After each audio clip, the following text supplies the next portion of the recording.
En la semana de RCR, Red de Comunicación Regional, presentamos Don C.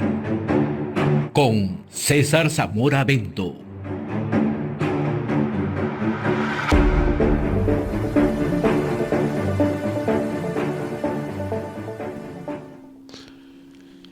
Bien, le damos la cordial bienvenida a esta hora a César Zamora Bento, reconocido economista, analista en temas políticos. Qué gusto saludarte, César. Buen día, ¿cómo estás?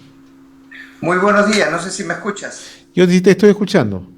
A ver, ¿tú me escuchas bien? Perfectamente bien, estamos para conversar entonces. En efecto.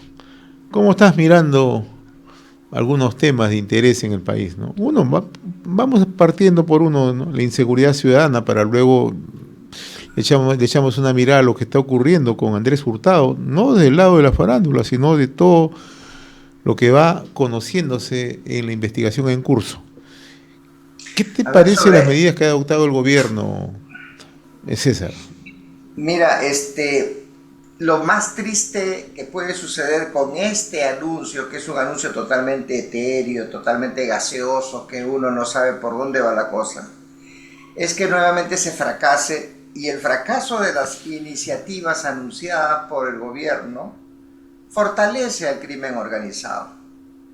No me parece que han identificado adecuadamente cuál es el problema. Tú sabes, para poder plantear alternativas de solución, tienes que identificar cuál es el problema. El problema no es el crimen organizado, esa es la consecuencia. Para determinar el problema, José, tienes que identificar plenamente a los actores. ¿A quiénes tenemos como actores? A los delincuentes, a un grupo dirigencial de esta delincuencia que los organiza y los planifica y determina una acción concreta de inseguridad. Pero también tienes, por ejemplo, a la Policía Nacional, tienes a la Fiscalía de la Nación y al Poder Judicial. Creo que esos son los actores, José. Pero cuando te dan una medida y te dicen que van a sacar al ejército y que van a hacer toque de queda y que van a estado de emergencia, nadie establece cuáles son los compromisos dentro de los roles que le corresponde a estas instituciones. Entonces, si no tienen claro, si no pueden manejar un plan que involucre en una acción concertada con los principales actores que van a luchar contra este otro lado, que son los delincuentes y los organizadores de la delincuencia, poco resultado vamos a tener. Así saques a toda la tropa del ejército, porque más vas a confundir a la gente, más vas a imprimir miedo que solución a los problemas. Ese es mi primer análisis, mi primer punto de partida. No tienen claro cuál es la función que le corresponde a cada actor y no tienen el compromiso de los actores para luchar contra el crimen organizado en el país. Eso es por un lado, César. Pero lo otro es que siempre actuamos de manera reactiva. Ocurre el hecho y recién se reacciona. Porque si uno empieza a recordar cómo se ha ido generando en los últimos meses en el país los casos de extorsión, los casos de sicariato, el cobro de cupos, cómo se operan los penales, cómo hay impunidad en la administración de justicia. Todo eso es un componente y todo el mundo lo sabe. La radiografía ya la conocemos. El problema es que no se ha actuado. Y cuando tratamos de actuar como ahora, ahí sí nos encontramos en un problema. Porque hay quienes consideran que la medida de emergencia debió aplicarse para todo Lima metropolitana y no solamente a 14 distritos como ocurre ahora. Que ese equipo especial, equipo de élite, debió conformarse no ahora, sino antes. Se debió trabajar en la prevención, no ahora, sino antes.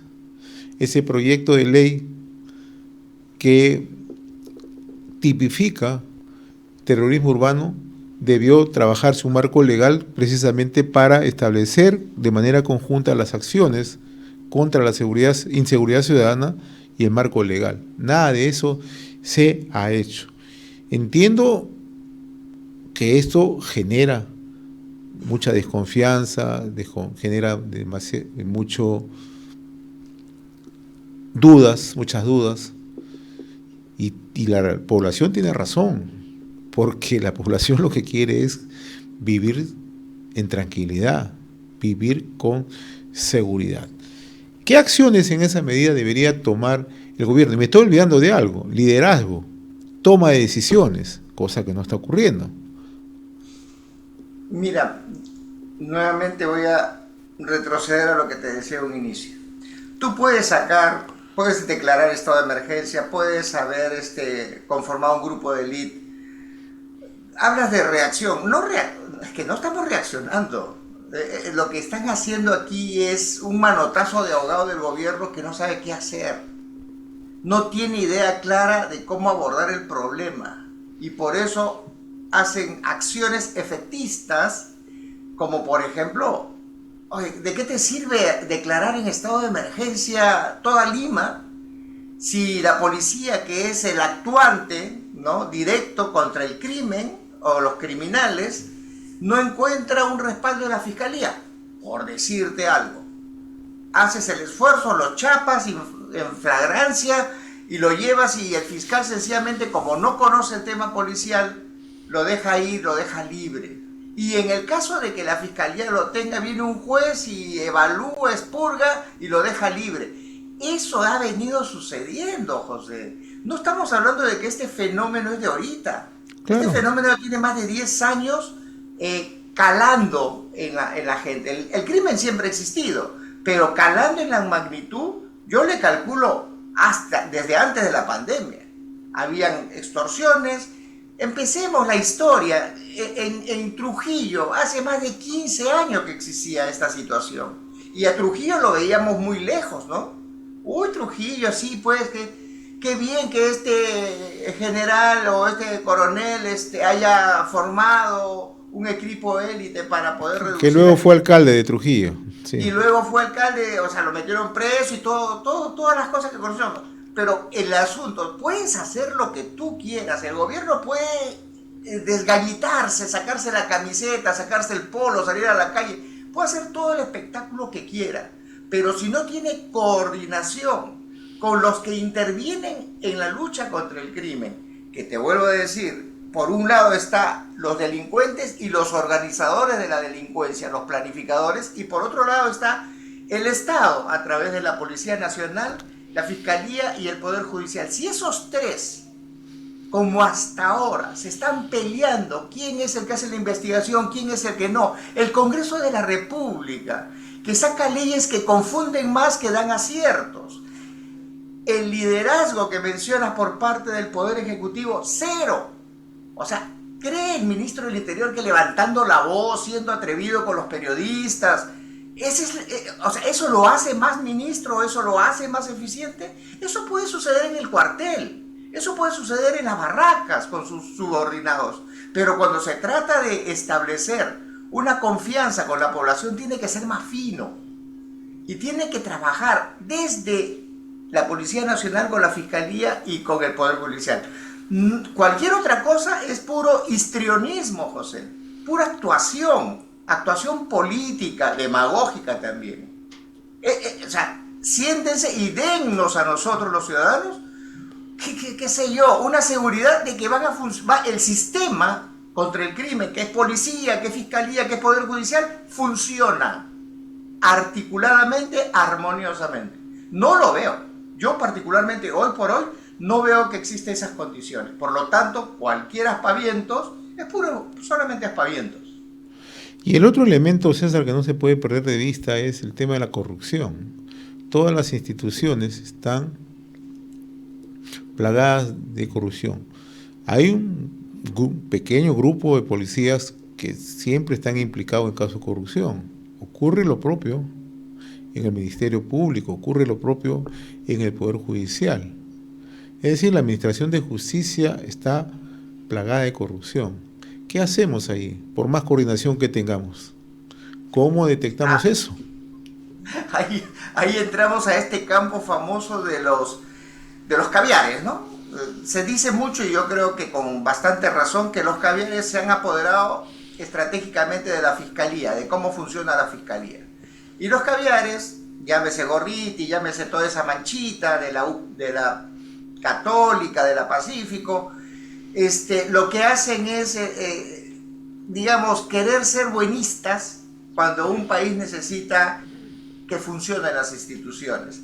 Entonces, si miramos, por ejemplo, la corrupción en la Fiscalía de la Nación, tiene un origen que se llama Junta Nacional de Justicia, que no es que la Junta Nacional de Justicia haya inventado la corrupción. La Academia Nacional de la Magistratura también, el Consejo Nacional de Magistratura también. Entonces, cada gobierno se apodera del elemento estratégico para hacer su trabajo político en base a la persecución de la ley, la persecución que hacen a los políticos que son incómodos. En este caso, hoy se ha demostrado con esto de Chibolín y con toda la cosa del oro y los bichos, y se ha demostrado pues que hay una gente de una pobreza ética y académica en la Fiscalía de la Nación, en el Ministerio Público, que es clamoroso. Y espero que Betito Ortiz no se canse, porque podría estar jalando una pita en donde se vaya desenredando toda esta conformación. Creo yo que de todo depende de la Junta Nacional de Justicia, hoy muy cuestionada, con integrantes muy, muy cuestionados por su sesgo, y que al final ellos son los que componen, ¿no?, el Ministerio Público y el Poder Judicial. Ahora, César, yo te ponía este caso de la corrupción, porque hace unos días escuché a un dirigente de los transportistas que realizaron una paralización en el Servicio Urbano de Transporte en Lima, indicando que ellos estaban muy preocupados porque de una u otra manera tenían alguna información. Naturalmente esto forma parte pues, de un trabajo de inteligencia, un trabajo de detectar si esto es o no cierto, esta afirmación, que habían algunos policías que están implicados en estos temas de extorsiones, de cobro de cupos, etcétera, etcétera. Y eso sí es muy preocupante. Eso es bastante, bastante preocupante. Porque si eso no se logra controlar, cualquier acción que se pueda ejecutar cae al vacío. Entonces, y también ocurre esto con la Administración de Justicia, porque se capturan a delincuentes, pero sin embargo a los 3, 4 días son puestos en libertad. Entonces, la gran pregunta es cómo queremos cohesionar, trabajar con un mensaje o líneas claras entre cada una de las instituciones si esto no ocurre. Porque tenemos un ministro del Interior que se pelea con el Ministerio Público, tenemos una respuesta permanente del Ministerio Público contra el Ministerio del Interior, al medio se ubica el Ministro de Justicia, y así estamos asistiendo día a día. Y todos aquellos elementos que configuran donde deberíamos atacar o donde podríamos ponerle la atención para luchar contra el crimen organizado, no se está mirando. Por ejemplo, hay un detalle, no miramos muy de cerca, salvo esporádicas cosas que están ocurriendo esta semana con los centros penitenciarios en el país. Esta semana, 2 requisas inopinadas, lo cual no está mal, pero eso nos lleva a conseguir algunos objetivos. Por ahí debemos partir, ¿no? Si queremos tener un trabajo cohesionado, organizado, también tenemos que fijarnos metas y que la población perciba que hay un cambio en su vida diaria, que se sienta más segura. Yo me acuerdo de un párrafo de la poesía de Rubén Darío, Los motivos del lobo. ¿Ya? Y había ahí una parte donde le decía a Francisco de Asís al lobo, le decía, el hombre está hecho de mala levadura. Entonces, mientras el pecado esté en los individuos, en el caso de la Policía Nacional, mientras sean individuos que están cometiendo actos de corrupción y no la institución tiene su mecanismo para depurar y sancionar a estos individuos. tenía una noticia, no la tengo muy precisa en cuanto a números, pero indicaba que en lo que va del quinquenio, una gran cantidad de policías han sido dados de baja en la Policía Nacional. Eso me hace ver de que por lo menos al interior de la policía hay un proceso de limpieza, ¿no? Porque es el policía el corrupto y no es la institución policial la corrupta.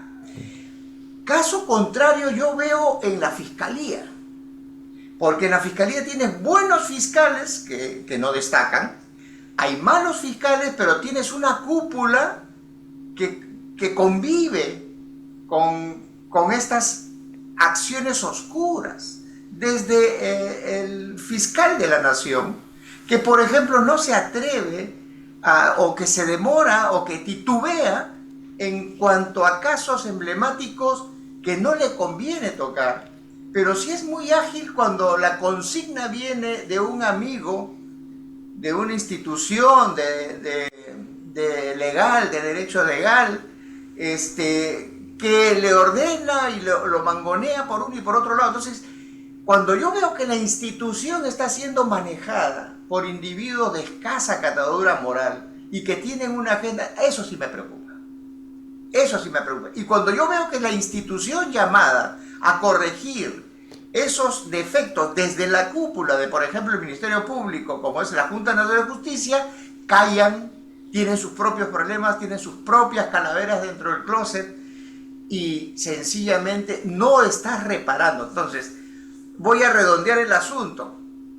¿Qué expectativa puede tener la población de que lo que se ha dicho con bombos y platillos en un aspaviento increíble, de que van a hacer toque de queda en 11 distritos, de que van a utilizar inteligencia, que van a formar, pueda tener un efecto positivo de aquí, por ejemplo, a diciembre? Las expectativas son bajísimas. ¿Por qué? Porque no están tocando las venas claves del tema de la inseguridad ciudadana, que es precisamente la debilidad o las instituciones corrompidas por un sector ideologizado del país, como son este socialismo no marxista, es un socialismo más estatista, digamos, un socialismo que quiere que el Estado se meta en todo y sea el responsable de todo. Entonces yo creo que mis expectativas de estos anuncios son bien bajos porque no están tocando las principales venas con las cuales debe tratarse el problema de la inseguridad ciudadana y la delincuencia organizada. Ahora, y en esa misma línea de análisis, César, el caso de Andrés Hurtado, ¿no? El caso de Andrés Hurtado es un caso a tomar en consideración, alejado de la farándula. Esto no tiene nada de farandulesco en realidad. Quizás la modalidad ha sido utilizar un programa de televisión como un medio pasajero, pero el tema de fondo es otro. ¿Cómo ha ido penetrando en cada una de las instituciones? Ministerio Público, Poder Judicial, tomando contacto con algunos miembros del Ejército, de las Fuerzas Armadas, con algunos empresarios, periodistas, etcétera, etcétera. Y ayer hay una investigación bastante seria de la revista Caretas, un artículo de José Carlos Paredes, que ya proyecta que esto tiene otra escala. El escalamiento es mayor. El escalamiento, ni siquiera nos quedamos cortos con la minería ilegal, porque esto ya tiene una esfera transnacional con el narcotráfico. Pero de eso no se está diciendo nada. Y vemos cómo, con absoluta facilidad, claro está, con mucho dinero de por medio, se puede ir estableciendo nexos, coordinaciones con algunas instituciones, ¿no? O sea, ¿cómo es que hablamos de institucionalidad cuando estas son fácilmente penetrables? Exacto. Son corruptibles, elementos claves que son corruptibles. Mira, a ver, yo me pongo como, lo miro a Andrés Hurtado, ¿no? Lo miro, su chapa Chibolín, todo el mundo de repente lo conoce más como Chibolín, y como influencer, o sea, como una persona que jala a la gente, bien bajito, bien bajito. O sea, no es un tipo que lidere las redes sociales, no es un tipo que lidere los medios de comunicación. No tiene ese don como lo tienen otros influencers, ¿no? De señal abierta y a través de las redes. Entonces la pregunta es, ¿y por qué él? ¿Y por qué él tiene tanto de mucho más de aquellos que sí tienen una cantidad de seguidores y que podrían ser medios para poder promover inversiones, como tú sabes, todo esto vive de la publicidad privada, ¿no? Básicamente. Entonces, si no es eso, hay alguien que está inyectando.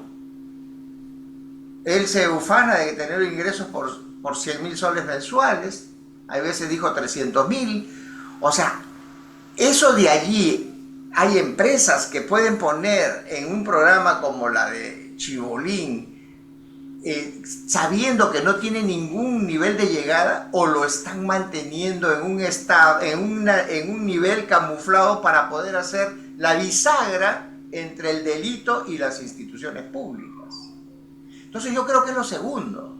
A él lo están sosteniendo en este medio, que es mediático, que es bien camuflado, que siempre ha estado con perfil bajo porque nunca ha sido impactante, salvo cuando entregó un cheque para los niños del cáncer por no sé, una cantidad exorbitante de millones de soles, de dólares inclusive, que hacía un favor y le reventaba cohetes a un ex Dini, un ex director de inteligencia nacional, y así ayudando a tal o cual personaje político, pero los políticos tampoco tienen disponibilidad de jalar dinero para dar esa publicidad. ¿Quién está detrás que alimenta a este personaje y hace el trabajo que necesitan los delincuentes del crimen organizado que se haga? El operador. El operador. O sea, esa es la bisagrita. Claro. Porque a esa bisagra la cambias y ponen otra. Claro. La Chibolín ahorita está como que cambio de bisagras. Ahora, cuando aparece que patrocinó en algún momento, sigue patrocinando, sigue siendo apoderado de Vaticano, Vaticano no fue un angelito. Y nadie habla de Vaticano. ¿Y qué pasa si por ahí también está los Paredes, los Sánchez Paredes, así camuflados como siempre se camuflan a través de organizaciones políticas, ¿no?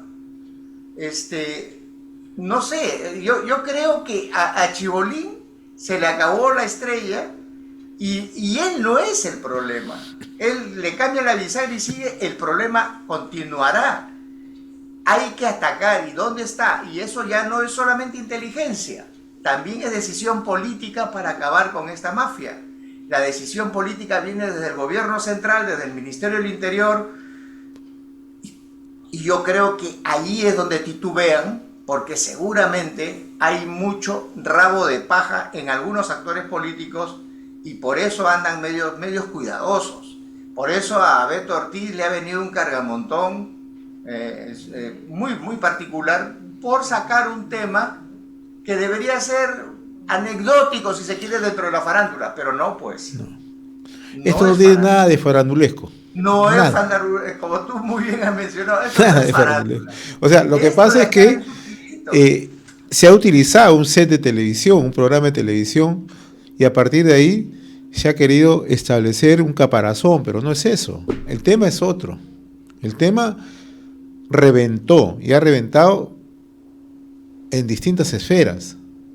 No se sabe hacia dónde llega, porque ahora se ha ingresado a un terreno bien fangoso, un terreno bastante complicado. Hay muchos actores, no todos están en estos momentos de una u otra manera conociéndose sus implicancias, pero con seguridad que se va a conocer mayores detalles, con seguridad. José, esta película ya la he visto antes, años atrás, y por lo general vas a tener que esto debería llegar a la fiscalía, esto debería llegar al Poder Judicial, y en esos espacios que ya están contaminados hay actores que van a hacer que esta situación que como tú dices es un escándalo y debería tomarse las previsiones porque de repente curando esta situación podríamos mejorar y podríamos atacar el problema de raíz de la corrupción en el país, lo van a manejar de manera muy manoseada, lo van a poner con paños tibios, van a hacerlas largas. Ya postergaron una audiencia de prisión preventiva porque la fiscal fulana de tal dijo que no podía. O sea, yo me temo que han levantado el humo, la gente está en expectantes y al final esto se va a enfriar. ¿Sabes cómo fue? Como Richard Swing. Increíble, escándalo, ya Vizcarra que se metió, que se acuesta con todo lo que hemos visto. ¿Qué pasó? ¿Qué pasó en el tiempo? ¿Algo pasó? Había tráfico de influencias, había todos los indicios. ¿Alguien lo metió preso a Richard Swing?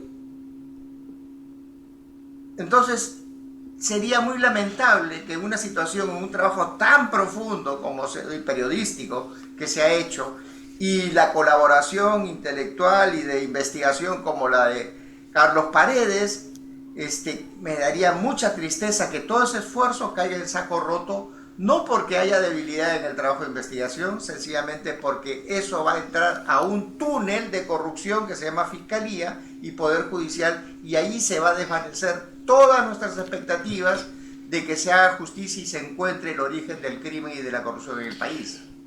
Muy bien, mi estimado César, como siempre muy agradecido por estos minutos, estas reflexiones a través de Don C. Muchas gracias, buen fin de semana.